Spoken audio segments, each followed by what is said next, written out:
નમસ્કાર, વાયએનએન ન્યૂઝમાં આપનું સ્વાગત છે। સમાચારમાં વાત કરીએ।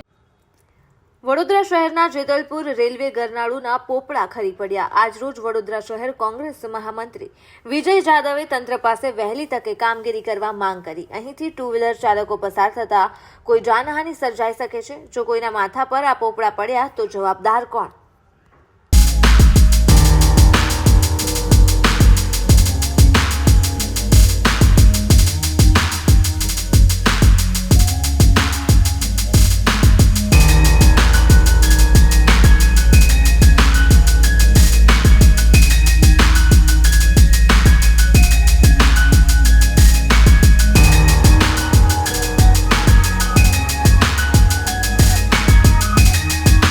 સમસ્યા છે અત્યારે આ વડોદરા શહેરનું જેતલપુરનું ગરનાળું છે અને આ રેલવેનું ગરનાળું વર્ષો જૂનું।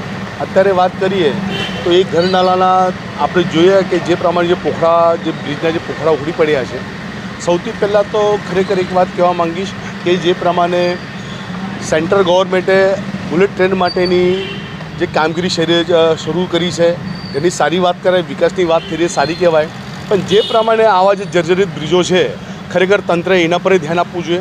અત્યારે જે જૂનો બ્રિજ હોવાથી ઘણા પોખડા નીચે પડ્યા છે, ઘણા હજારોની લોકો આ વિસ્તારના લોકો અહીંથી અવરજવર કરતા હોય, જો કદાચ કોઈ જાનહાનિ થાય તો એના માટે જવાબદાર કોણ?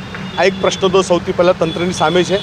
બીજી વાત તમને કહી દઈશ કે જ્યારે અમે વિકાસની વાતો કરતા હોય તો આ બધી વસ્તુઓ મીડિયા આઉટ થયા પછી તંત્રએ જ આવવું નહીં જોઈએ। આ તો કોમન વાત છે કે જે પ્રમાણે જે પણ બ્રિજો જર્જરિત થયા છે એને પર તમે દેખરેખ રાખવું જોઈએ।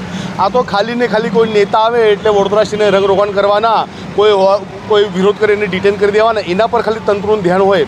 પણ જ્યારે લોકોનું જ્યારે આવા અકસ્માત થતા હોય તો સાવચેતીના ભાગરૂપે, સેફટીના ભાગરૂપે જે તંત્રએ સાવચેતી રાખવી જોઈએ એ તંત્ર રાખતું નથી। એનું સૌથી મોટું ઉદાહરણ અહીંયા દેખાઈ રહ્યું છે। બીજેપી ખાસ કરી તો અહીંયા ટુ વ્હીલર ચાલકો નીકળતા હોય તેઓ માટે કેટલી મુસીબત? મેં તમને પહેલાં જ કીધું કે સયાજગંજ વિસ્તારની અંદર ઘણા બધા લોકો નોકરિયાત માટે અવરજવર કરતા હોય। બીજું શું તમને કહી દઉં કે ઘણા લોકો છે કે ઉપર બ્રિજ પરથી બાયપાસ નીકળી જતા હોય, તો આ જે ગરનાળું છે ખરેખર આ વિસ્તારના જે લોકો છે એમના માટે જ વપરાશ માટે છે। અને તમે અત્યારે મેં તમને કહ્યું બતાવ્યું કે જે પ્રમાણે પોખડાઓ જે પડ્યા છે, જો ખરેખર જો કે વ્હીકલની કોઈ જાત, કોઈ મારી માતા બહેનો હોય કે ભાઈ હોય કે નાનું બાળક હોય, જો કદાચ એના માથા પર પડ્યું તો જીવલેણ ગુમલો થાત, જીવલેણ એનું જીવજાત। એટલે એક વસ્તુ તો એટલી જ મહત્ત્વની છે કે આ જે નાની નાની વાતો છે, નાની નાની વાત પર તંત્રએ ધ્યાન આપવું જોઈએ। આ તો કેવું છે ઘણીવાર નાની વાતે મોટું સ્વરૂપ લઈ લે, અને જે પ્રમાણે જે પોખડા અત્યારે તમે જુઓ કે ટ્રેન ઉપરથી અવરજવર કરતા તો આખું બ્રિજ પણ વાઇબ્રેશન કરતો હોય, તો ખરેખર રેલવે તંત્રે આની તકેદારીના ભાગરૂપે વહેલી તકે આની કામગીરી કરવી જોઈએ। હમણાં તો વરસાદી માહોલ જામ્યો છે, એ જ વાળું છે એટલે વધારે પોપડા ખરે એવું લાગે છે? મેં તમને કીધું કે અત્યારે જે પરિસ્થિતિ તમને કીધું, અત્યારે ભેજનું વાતાવરણ, વરસાદ તો એટલો તો ક્યાં એટલો બધો પડ્યો છે કે એટલો બધો ભેજ અહીંયા આવી ગયો, એટલે ન જેવો વરસાદની અંદર પણ આ પરિસ્થિતિ છે। જો હોઈ શકે કદાચ કાલે વધારે વરસાદ પડે તો આખું બ્રિજ નીચે આવી જાય। અત્યારે તમે એક બે દિવસથી જોડે એટલો કોઈ વરસાદ છે નથી, પણ નોર્મલ બ્રિજની અંદર જો આવી પરિસ્થિતિ હોય તો કાલે ઉઠીને જો કોઈ હાઈલી વરસાદ થાય તો આખું બ્રિજ નીચે આવી જાય। એટલે ખરેખર રેલવે તંત્રે જે પ્રમાણે સાવચેતીના ભાગરૂપે એનું સમારકામ કરવું જોઈએ, આ તો વહેલામાં વહેલું કરવું જોઈએ, નહીં તો કોઈનું જીવ જાય એ વાત તો અહીંયા દેખાઈ રહી છે। Subscribe now and press the bell icon.